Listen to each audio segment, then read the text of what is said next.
At ito po yung aking pinakain, no?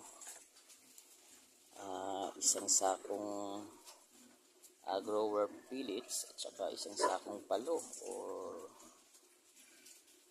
galing sa mais, no? Corn, galing po ito sa mais, 1:1, no? At saka ito yung pinalabasan ng ating alagang baboy, no? Okay naman yung katawan nila kasi magandang kumain at saka yung vitamins natin, ito yung ginagamit natin, King Vita Plus, no? Partner natin.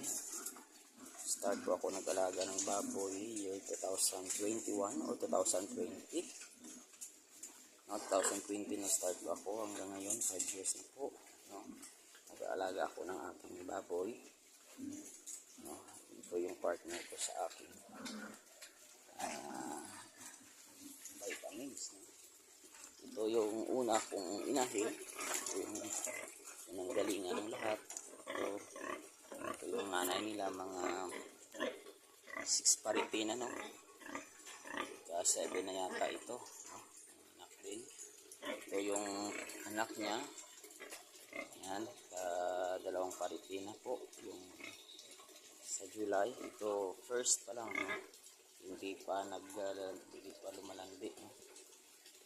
Anak niya din, at yun, anak niya din, no? At saka kuha din tayo dito ng gawin natin inahin para may investment po tayo.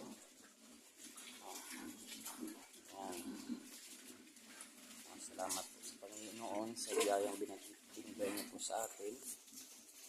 Dito po kami sa Tabas Kapis po, sakop po ng Kapis.